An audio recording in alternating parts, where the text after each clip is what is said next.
On s'était dit qu'on allait se faire une petite chronique qu'on n'a encore jamais fait dans l'émission. On va se servir des ardoises et tout. C'est Kanto qui a eu l'idée. Voilà, donc fais pas trop le timide. Explique-nous un petit peu, c'est quoi le concept ? Le concept, en gros, c'est de parler d'un peu tous les clubs de Ligue 1 au fil des semaines et des clubs européens. Et à chaque fois, on va parler d'un joueur chacun. Alors ça peut être un joueur qu'on aime bien pour une raison qui nous est absolument propre. Ça peut ne pas être le meilleur joueur de l'équipe, mais juste un joueur qu'on aime bien. Ça peut être un joueur qu'on a découvert cette saison, un joueur auquel on croit, un potentiel. Donc voilà, l'idée, c'est de parler un petit peu de tous les clubs. Donc au fil des semaines, on va essayer d'avancer. Là, aujourd'hui, on va en faire quelques-uns. Et dans les prochaines semaines, on verra si la séquence marche, on envisagera de faire donc tous les clubs de notre championnat. Le but, c'est de mettre en relief tous les clubs et tous les talents ou tous les joueurs qu'on apprécie. Voilà.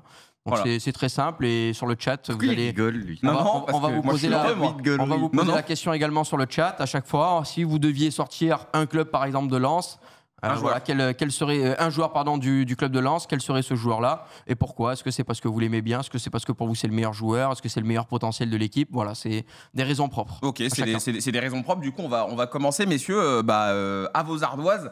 Et on commence avec la Auxerre. Quel joueur est-ce que vous avez envie de ressortir du club, s'il y en a un qui vous vient comme ça en tête? On a après 4 clubs européens, mais on va commencer avec des clubs de Ligue 1.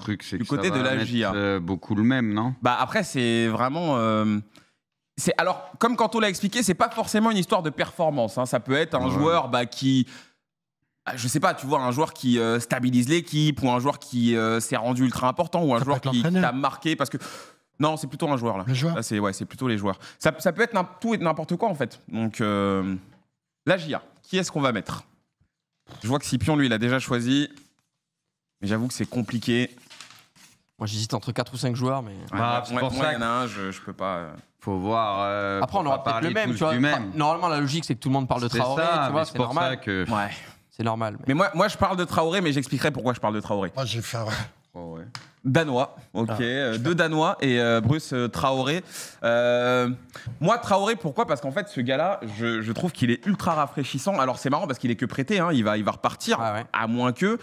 Faut quand même savoir que le mec, il a été acheté, je crois, plus de 25 ils ont mis plus de 20 millions dessus. Donc, plus de 20 millions quand même. Il sera pas racheté par la GIA, je peux te le dire. Il est prêté à Auxerre, faut savoir qu'il va pas rester. Mais ce que j'aime chez lui, en fait, c'est sa bonhomie. Moi, j'aime trop ce genre de joueur. Le mec est super fort, c'est un monstre sur le terrain. Mais à chaque fois, tu le vois en zone mixte, en conférence et tout. Le gars, il parle, t'as l'impression, il vient d'arriver, quoi. Alors que le mec, il a quand même déjà une sacrée expérience. Mais j'aime beaucoup sa manière de parler. J'aime beaucoup la détente qu'il a. Je trouve que c'est un mec qui est adorable. Et c'est vraiment que pour ça que je l'ai mis, moi, perso. Voilà. Danois. Les Traoré, si vous avez les Traoré, Non, t'as tout dit. Juste, on a eu 2 auditeurs de la GIA et à chaque fois qu'on a parlé de Traoré, ils ont dit j'ai jamais vu ça en attaque. C'est-à-dire à quel point, au bout de quelques mois, il a déjà marqué les gens là-bas. Parce qu'au niveau talent, c'est quelqu'un de supérieur. Ça faisait très très longtemps qu'on n'a pas eu des attaquants comme ça. Pas jusqu'à remonter Djibril Cissé, mais même un Ireneus Yelen, tu vois. Il est vraiment en train de faire une saison exceptionnelle et je suis d'accord avec toi sur le côté rafraîchissant et surtout très très bonne pioche du mercato pour aller chercher le maintien. Tu avais besoin de ce gars-là, chapeau de l'avoir convaincu de venir à Auxerre. Alors, Kevin Danois pour Kanto. J'ai mis Danois, c'était compliqué parce qu'en plus Auxerre, vous savez, je les ai commenté au moins 4 ou 5 fois cette saison, donc il y a plein de joueurs qui m'ont tapé à l'œil. Il y a eu Jidon Mensah dans sa bonne période mais qui a été un petit peu moins bien derrière. Elisha Oussou qui est le joueur qui m'a le plus tapé dans l'œil, mais j'ai mis Danois parce que c'est un joueur qui, aujourd'hui, à mon sens, occupe une place de plus en plus importante dans l'équilibre de la GIA Auxerre. C'est un mec qui défensivement fait beaucoup d'efforts et qui, surtout dans la transition, est capable de casser beaucoup de lignes. Et surtout, j'aime bien la variation qu'il a dans son jeu, parfois de venir écarter sur les côtés, soit sur Kijana Over ou sur Jidon Mensah, parfois jouer dans l'axe avec un jeu peut-être un petit peu plus long, soit sur Traoré, soit sur Sinayoko. Pour moi, c'est un vrai régulateur, un joueur qui compte pas ses efforts et on le voit très souvent quand la GIA fait de bons matchs, c'est parce qu'il y a eu un grand Kevin Danois. Et quand Danois fait des matchs un petit peu moyens, c'est des matchs où la GIA est plutôt moyen. J'ai le souvenir il y a quelques semaines d'un Danois qui a été pas très très bon face à Angers. C'est un match où la GIA a pas été très bon face à Angers. Donc voilà, pour moi c'est un des thermomètres, j'ai envie de dire, de cette équipe de la GIA Auxerre. Mais voilà, mention spéciale pour Mensah, pour Perrin, pour Sinayoko qui fait une belle saison. Évidemment Traoré ou Elisha Oussou. Zal, Danois, toi, qu'est-ce que tu avais envie de dire? Honnêtement, moi à la base, je regarde pas trop Auxerre, mais c'était surtout par rapport à Pipion qui le nommait tu l'as nommé plein de fois et tout, donc du coup j'ai regardé, et oui, c'est vrai que Bah oui, pour moi c'est celui-là qui se démarque le plus avec Traoré, mais voilà, c'est seulement pour ça. Il a un truc quoi. J'ai pas assez vu de match, j'ai dû le voir jouer peut-être 3-4 fois max. Ok, messieurs, passons à Toulouse, passons au TFC. Alors évidemment, si jamais vous n'avez pas de joueurs, vous en mettez pas, hein, soyez pas obligés. On va faire plaisir à Poineau. Parlons du TEF du coup. De toute façon, là en ce moment, il est en feu. Tu l'as écrit? Non, je l'écris pas à Bouclane, je vais pas l'écrire, je vais faire une faute. C'est pas compliqué, c'est. Ouais, mais moi, tu me connais. Quand je dois écrire un nom de joueur, je le salis, c'est pas bien. C'est lui. Poineau, il a enlevé le falzar, là. Bah, mettez quelqu'un d'autre, si vous êtes... Non, moi j'en ai un autre, moi. Ah, okay. En vrai, j'en ai un autre. Je crois que je vais mettre Calderaro. Ouais, je voulais mettre un central, mais je vais Beto Marsico aussi. Okay, c'est bon. Tout à l'heure, il y en a un sur le chat, pour la GIA, il a dit ça, il va mettre Djibril Cissé. Alors, on retourne. Moi, j'ai mis Charlie Cresswell. Ouais, logique. Sidibé, c'est celui que je voulais mettre. Suazo. Zal, toi, t'as quelqu'un? Tu mets personne. Bruce, peut-être à Bourlal. Non, mais en ce moment, il est en feu, il est ultra décisif, il leur fait beaucoup de bien. Donc voilà, on sait que c'est un joueur qui compte beaucoup pour eux. Et voilà, ça peut être le joueur plus pour cette équipe. Et en ce moment, il leur rapporte pas mal de points. Ouais. Surtout qu'il revient des croisés en plus. Faut quand même le rappeler. Donc c'est assez propre. Djibril Sidibé, en vrai, ouais, c'est mérité quand même. Ouais, il y en a franchement mérité. Comparé avec Beau, parce que je pense que c'est peut-être le plus gros talent de l'effectif. Ouais. Mais en ce moment, il est un petit peu dans le creux de la vague. Donc c'est bien aussi qu'il fasse ce petit passage par le banc, parce que ça reste un jeune joueur. Donc quand t'as un petit peu, voilà, il faut savoir tempérer, et je trouve que c'est une bonne gestion de la part de Martinez Novel. Sidibé, parce que il est revenu dans le championnat. Quel âge il a, Sidibé, maintenant, lui? Il a 32 peut-être, 32, 33, je sais plus. J'ai l'impression qu'il est là depuis tellement longtemps. Non, mais il se maintient. Il se fait très très bien. Et mine de rien, il fait sa saison. C'est vraiment de la part de Toulouse qui en sait à l'habitude de faire, quand on a parlé tout à l'heure du recrutement data, d'aller chercher des profils à l'étranger, des joueurs qu'on ne connaît pas du tout. La Sidibé, ça fait un petit peu office de surprise. Et en fait, tu comprends que c'est un mec qui est là pour encadrer, pour accompagner. Et au-delà du rôle de leader dans le vestiaire, je trouve sur le terrain aussi, il fait ses matchs. Il est très intéressant, il a plusieurs rôles. Donc je trouve que c'est un des meilleurs Toulousains, l'un des plus réguliers. Et voilà, comme quoi, un champion du monde 2018 qu'on avait quasiment oublié, qui revient comme ça et qui est vraiment performant depuis pas mal de mois. Il aurait une carrière étrange, lui. 32 ans, c'est jeune encore. Ouais, c'est super jeune. Il a réussi son meilleur niveau à Monaco, puis après très vite, malheureusement, ça a beaucoup baissé. Il y avait pas mal d'attentes. Quant au Suazo. Ouais, rapidement, c'était pas un titulaire indiscutable en début de saison. Mais là, il revient depuis plusieurs semaines à un très très bon niveau. On connaît les qualités de Suazo, on sait que c'est un joueur très généreux, qui est capable de bien défendre, mais surtout d'être une grosse solution supplémentaire dans le secteur offensif. Et quand on a des latéraux qui sont aussi performants, on a une équipe du TFC qui s'en sort plutôt pas mal sur les dernières semaines. Donc voilà, je voulais mettre Suazo en avant pour ma part. C'est le petit profil athlétique, travailleur que je kiffe dans cette équipe du TFC. Ouais, moi j'ai juste mis Cresswell du coup parce que j'aime beaucoup le profil du joueur. J'avais vu sur les stats que c'était un des joueurs qui gagnait justement le plus de duels de la tête, et même sur les corners et tout, c'est toujours lui qui est recherché. Forcément, ça aide, il a la taille. Mais ce qui est cool, c'est que par rapport à Nicolas Hyssen qui a raté une bonne partie de la saison, en fait, tu as une charnière à Toulouse qui s'est installée et qui tient plutôt bien. J'aurais même pu mettre Mackenzie, mais je trouve que les deux en fait font du bon taf. C'est pas facile de justement prendre la suite d'un mec qui a autant mis son empreinte dans le secteur défensif. Mais en vrai, moi, à chaque fois que je le vois jouer, ce mec-là, il m'impressionne. Après, peut-être que les supporters toulousains vont me dire qu'il y a des matchs où il est passé à côté ou quoi. Mais à chaque fois que j'ai vu et que j'ai eu la chance de le voir, moi, il m'a toujours un peu impressionné. Donc voilà. C'est vrai que Vanier dit le TFC est le seul club à nous inventer des joueurs. C'est vrai qu'il avec la data ces dernières années, ils te sortent des joueurs, tu vois, tu sais que t'as pas l'habitude de voir. C'est vrai que c'est chelou, mais c'est bien. Il y a des bonnes trouvailles. Donc il y a de très bonnes pioches. C'est complètement ça. Messieurs, on passe maintenant au Stade de Reims. Tout à l'heure, on a quand même parlé longtemps. On interdit Agbadou, du coup. On peut interdire Agbadou, je pense.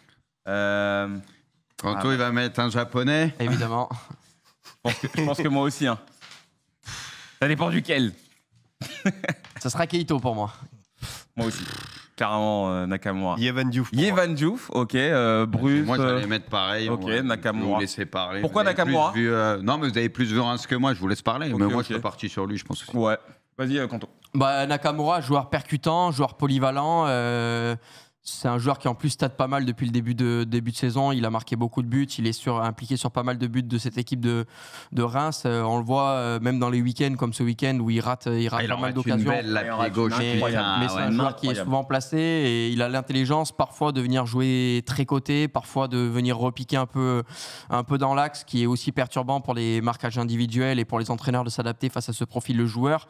C'est un mec qui est capable de déborder, de tirer de loin, de dribbler, de centrer. Donc non, joueur polyvalent que j'aime bien. Voilà, juste petit bémol, parfois nonchalance un petit peu comme Juninho Ito. Oui. Mais voilà, c'est un joueur moi que je kiffe. Yvan Diouf pour toi, Pipion? Ouais, parce que autant la saison dernière, c'était pas tout le temps consistant et on imaginait peut-être Reims après son gros recrutement sous Will Steele être pourquoi pas européen, et finalement ça a terminé assez loin de ses ambitions.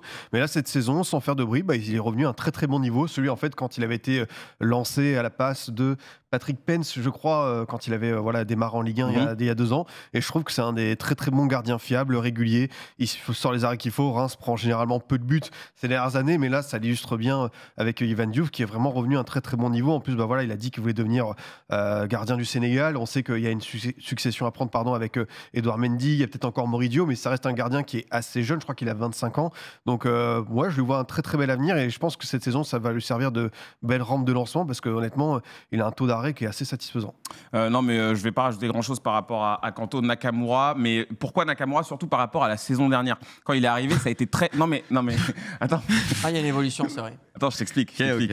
En fait, c'est vrai que la saison dernière, on se souvient, ça avait été très très dur pour lui et on sait que parfois, quand tu arrives dans un nouveau championnat, un nouveau contexte, forcément, au début, peut-être même que tu peux mal le vivre parce que c'est dur, tu n'as plus aucun repère. C'est lui qui avait expliqué que c'était compliqué au début ou je sais pas s'il avait... Ito, je sais plus. Je sais pas s'il avait parlé. J'avais vu un truc, il y en avait un des deux qui avait dit qu'il avait un problème un peu d'adaptation au début. Ouais, c'est pour ça. Parce que Ito, très tôt, ça a bien démarré avec Balogun. Oui, Ito, c'est parti en fait. Alors, et Nakamura, je me souviens que ça avait été vraiment dur pour lui au début. Il se tâtait pas du tout et il avait même un peu du mal à trouver sa place. Et c'est vrai qu'en fait, là, cette année, il est transfiguré. C'est un autre joueur. Techniquement, tu sens que le mec, il est libéré, il est relâché. Il met en plus de très, très beaux buts.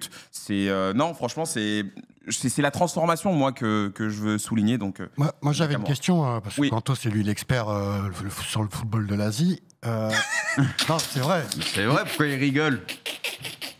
C'est vrai, il kiffe. Tous ces mecs, c'est japonais, même coréens, mais est-ce que ça bénéficie vraiment sur la sélection?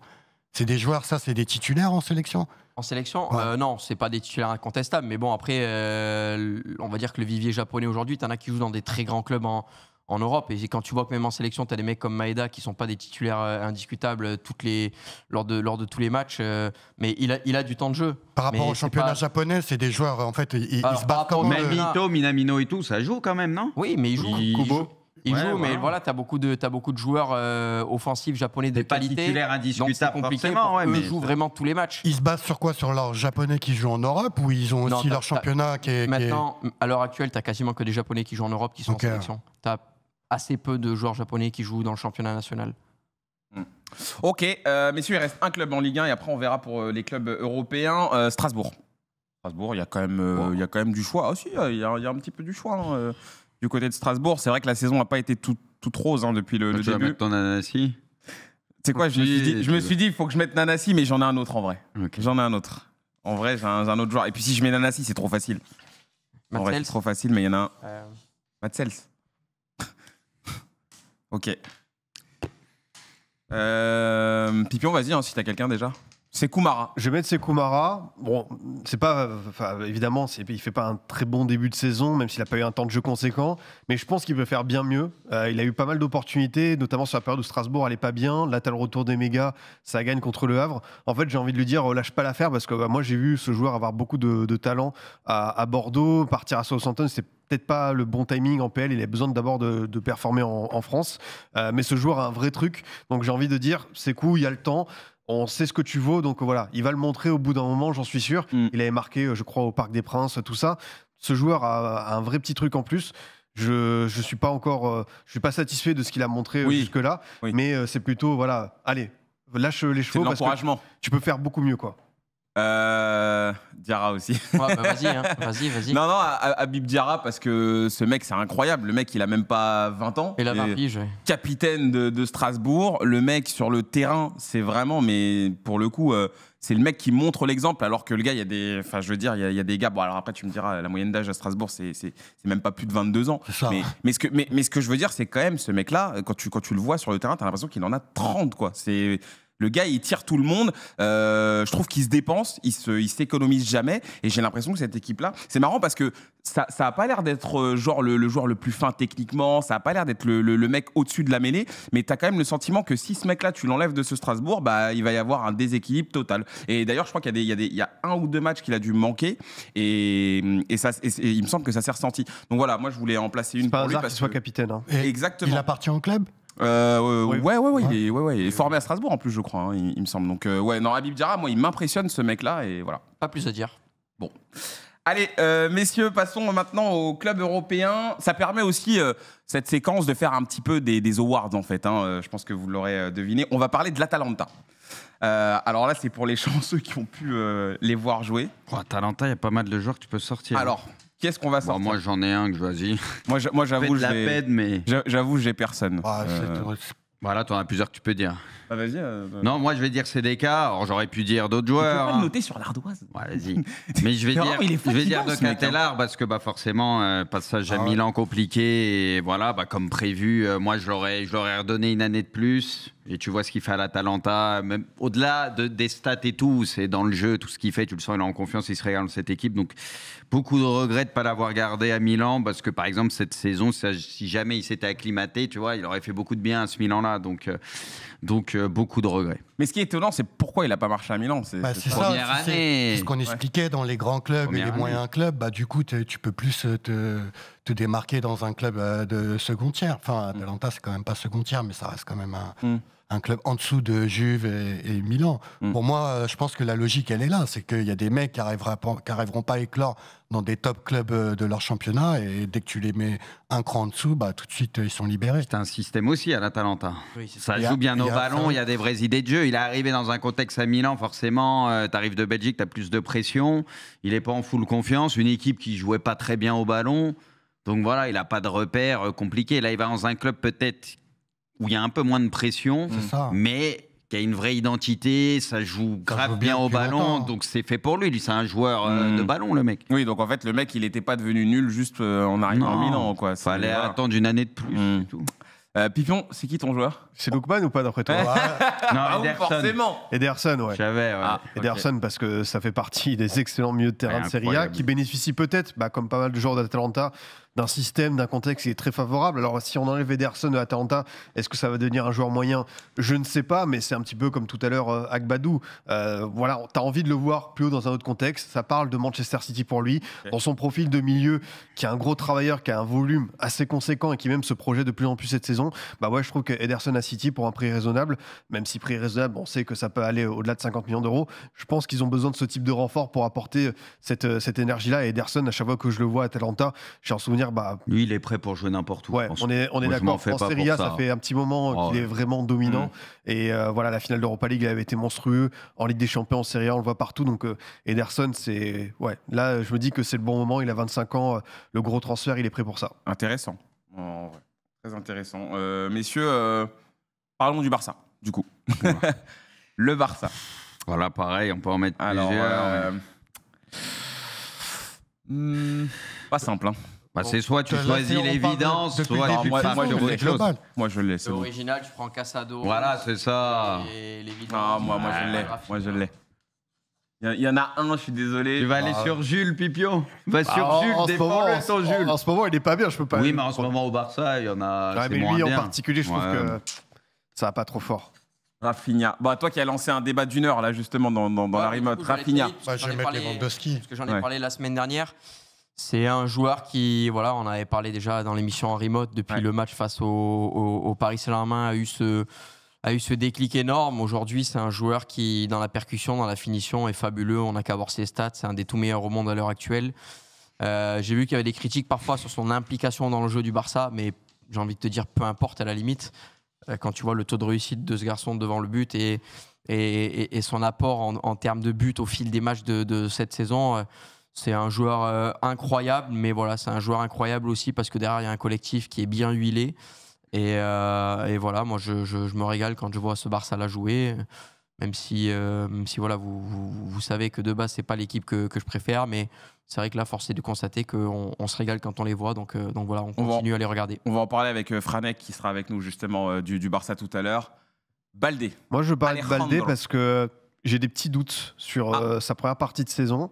C'est un joueur qui avait démarré très très fort, où il avait pris la place de Alba et c'était justifié parce qu'Alba était en fin de parcours. Et là, Baldé, quand je vois ses petits copains du Barça, qu'ils soient des jeunes formidables comme Pedri ou formés au club, Yamal, Koubarsi, Casado et tout, je trouve qu'il est souvent un petit ton en dessous, pas forcément régulier, il a des petits sauts de concentration.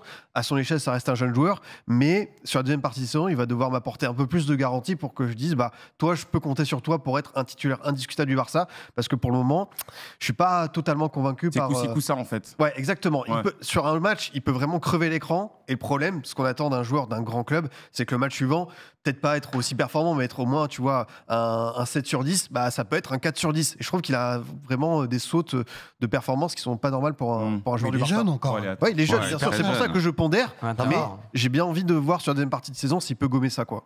Zal, je pense que ça sera pour un mec qui aura des Rafinha ou Lewandowski. Donc je vais dire Lewandowski quand même. Ok. Lewandowski parce que il fait pas son âge, il claque. Non mais c'est vrai et puis il vieillit bien. Il vieillit bien. À ce qui se fait. Je pense qu'il a encore au moins 1 ou 2 saisons devant lui, donc il a un bête de ratio malgré tout, quoi. Donc pour moi Lewandowski. Ça a été la bonne pioche du Barça, on va pas se mentir. Mais les gars, juste sur le chat, ça parle pas que sur les derniers matchs spécialement, ça parle d'un ensemble, les gars. Là, on parle pas de là. En général, Lewandowski, les gars, il a pas fait que de la merde ou quoi, n'abusez pas. Si tu prends l'ensemble, il a quand même fait des très bonnes choses aussi, non Ouais, mais il a raté un face-à-face le week-end dernier. Mais là, ça parle pas de là. Bruce, toi, tu choisis. Alors, l'ensemble, il est pas ouf. Lewandowski, les gars, son début de saison, vas-y, il a fait son taf quand même. On va pas dire que c'est le pire attaquant d'Europe, n'abusez pas. C'est un des meilleurs. Tu choisis qui sur le ratio. Vas-y, je vais dire Yamal, c'est pas une surprise, mais Yamal, on a vu quand il était absent, il manquait. Et surtout, ce qu'il fait, moi, vous me connaissez, je suis prudent avec les jeunes joueurs, mais le mec, il a déjà tellement de maturité malgré son jeune âge, il régale à chaque fois. C'est vrai qu'Yamal. Moi, il continue quand même de me bluffer. Voilà, maintenant, à voir. C'est blessé, là. Hein il va manquer, je crois, 3 semaines, 1 mois. 3-4 semaines, il disait. Donc, à voir jusqu'où il ira. Encore une fois, pour moi, c'est l'inconnu. Mais c'est vrai que ce mec, il est bluffant, quoi. Il est bluffant. Sa qualité de passe, sa vision de jeu, tout, c'est quelque chose. Donc, voilà, il continue d'intriguer, quoi. J'ai l'impression qu'il a souvent des petites blessures à la con. C'est sa cheville. Des petites absences de 3 semaines, pas longues, mais... Le nombre de matchs déjà pour son jeune âge, c'est toujours la même chose. C'est pour ça, ce que j'allais dire, il va falloir attention à le préserver, pas trop le cramer non plus. C'est pas trop la politique du Barça, ils vont tirer le truc le plus possible, mais c'est vrai que le risque, il est là, c'est que t'as 17 ans, t'as déjà plus de 60 matchs professionnels, donc c'est... Faut prier pour que le mec il soit résistant, hein, sinon il va passer à la trappe comme tous les autres, quoi. Et moi je vous propose Jules Koundé. C'est moins bon en ce moment. Ah non mais alors oui mais après savais, sur ça oui. Je savais qu'on allait m'attraper. Ça est moins bon sur la dernière série de matchs. Dans ces cas-là, on peut citer pas grand monde, quoi. C'est tout le Barça en fait pour moi, tu vois. Ils sont un peu moins bien, alors c'est clair. Hein. Et pourquoi je choisis Jules Koundé, c'est parce que moi cette saison j'ai basculé. Il m'a montré un truc. Enfin j'ai vu quelque chose et je me dis là à l'avenir limite en fait ça va devenir vraiment le boss de cette défense catalane. Depuis l'Euro.